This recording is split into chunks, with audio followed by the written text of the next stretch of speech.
Hey everyone, welcome to lesson number 3 while I'm away on leave. We're looking at the global issues. So, when we're looking at global, remember this is looking at how worldwide business would impact on a business that you guys go through and open up. So, with that in mind, we're looking at a couple of different things that you need to make sure that you're fully aware of. So, you need to make sure that you understand the idea about how overseas competitors impacts different things, oversea markets, offshore laboring, exchange rates, patenting, copyright, trademarks, and online sales. So we're going to go through each of those key points, and then you'll have the opportunity for us to have a look at the couple of questions that you guys have, and then go from there. So really first thing is what global issues actually refers to. It's basically any problem that comes from the outside world that impacts our business's environment.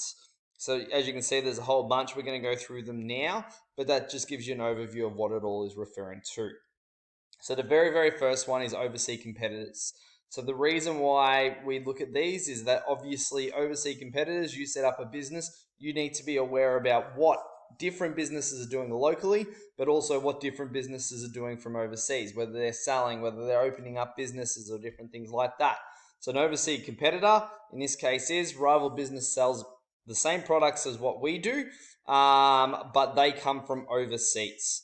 So really key example at the moment, Carl's Jr. has opened up on the fringe of Craigieburn, Greenvale sort of way.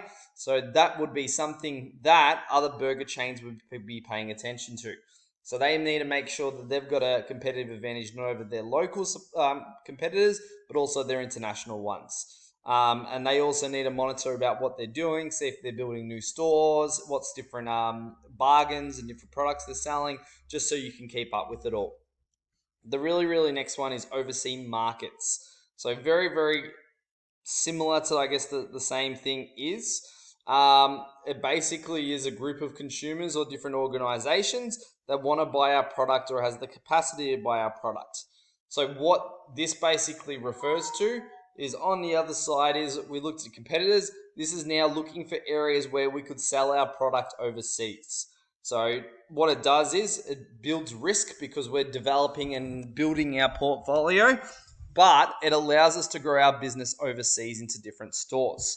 So really key different examples of that is the Wiggles. I think everyone knows the Wiggles. They actually started off as an Australian entertainment, but they saw that there was a gap in the market in children's entertainment across the world. So they've actually gone through and performed internationally. They've got big markets in America and different things like that. So it allows them to go through and actually develop and grow that. So as you can see, there's a couple of things to go through you need to pay your attention to. How hard and how costly it is to transport and distribute your product or service. The conversion of currency, so we'll talk about currency very shortly. If there's different taxes imposed by different countries, how are you going to market? So the marketing to people here in Australia is very different to overseas. So it's important to pay attention to that. People have different values and different things. So you need to make sure that you're targeting them in their right way. And that's very similar to the customs and cultures in each different country. So the next one is offshoring labor. So basically this is where you get international workers to come from overseas to come and be your employees basically. So they might do it overseas for you. So example might be different things such as like different accounting firms are now a lot of offshored to different businesses. Telemarketing we know happens a lot. The really key thing about this is it's cheaper. A lot of countries have cheaper wages. So we know there's issues with that from a corporate social responsibility, and that's a disadvantage. So if there's child labor or poor working conditions or different things like that, that can ruin your reputation. But the key thing is that overseas there might be less tax thresholds, cheaper labor, overall less expenses, and that's going to be better for your business overall. The next one here, and as mentioned previously, exchange rates. So basically all it is how much is it for our money here in Australia to be converted to another country. So this is based on supply and demand and different things like that, which I'm not going to get into because it's more of a higher level university thing. You can talk to me about it when we come back. So really key thing is because the Australian dollar is worth different to each country, what will happen is we need to be aware of the exchange rate because, for example, in America, our dollar is worth significantly less. So to buy more products and more stock and different things like that overseas, we would have to actually put out more money and everything from there.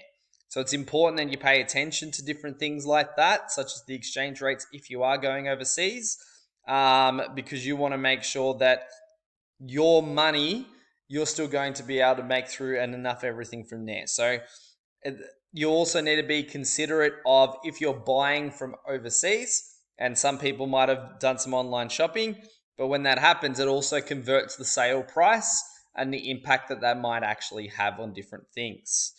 We move on from there. What all of these three looked into is how do we protect our intellectual property? So how do we protect our business idea? So patents, basically, they're a protection. Provides basically the person or business, legal entity is just a fancy word for business, the exclusive right for their actual idea, so their product. So making sure that that product is actually protected overall. Copyright, basically, again, is another form of protection. It's just making sure that this time it's more focused on like the idea. It's focused on if you're more of a creative way of things. So literacy, which is like books and stuff, musicals, artists. So a big example of that would be like Marvel, and how Sony has the rights to Spider-Man. And that's why every single time Marvel needs to pay out their different money from there. The very, very last one is trademarks. So that's basically your logo and different things like that. So McDonald's or Macca's has a trademark over their actual idea, their name and everything like that. So their logo can't be copied by someone else or stolen for that purpose. And there's actually been a lot of legal battles over those sort of things, which is actually pretty interesting. We move on from there. Online sales is also the one of the other key big ideas. Basically, it's any sale, so any transaction that happens over the internet. So this is a really big one now with Amazon stores and different things like that. People need to be conscious of when they're setting up their business, their ability to do this. So the good thing about online sales, long-term costs are really low. You don't need to have lots of employees and workers. There's no premises where people need to come in. That saves you costs, and you can reach markets all the way across the world, not just at your local store or at Airport West Shopping Centre. The bad thing is sometimes there's a whole bunch of technological issues. If your website crashes, if it gets hacked, the cost of running a website, all of those factors can be pretty big when a business initially moves up onto online. Really quickly go through each of these questions that you guys may have. I'm just going to grab my pointer up. We'll go to the highlighter mode. So explain technology issues. Remember, because it's 2 marks, you need to say what technology issues are, and then you should be able to go through and give me an extra point. It could be example, it could be different thing along those lines. Define global issues, not hard, just making sure that you're going through and you're going to give me the exact definition of what that is. Then we've got a bit of a case study. So that case study goes through and looks at a couple of really, really key things. As I just change up my height, I should change my ink color. Sorry, give me 2 seconds.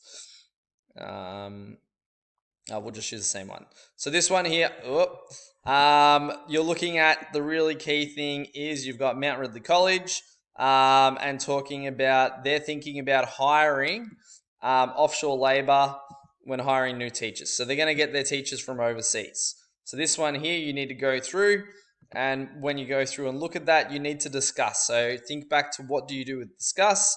That's where you need to make sure you talk about the positives and the negatives. So this one here, talk about the positives and negatives about Mount Ridley College hiring offshoring business. So because it's 3 marks, you need to make sure you've got 1 advantage, 2 disadvantages, or 2 advantages and 1 disadvantage, and talk about those things relating back to the business. Then explain 2 global considerations that Mount Ridley College could consider other than offshore labor. So you can actually pick any of the ones that we went about today. So you need to explain, so define what it is, and talk about how it actually help out Mount Ridley College in their business overall. So you could talk about technological issues, you could talk about anything along those lines. So I hope this helped. If you have any questions, please let me know, guys. Just send me a message on Teams. Thanks.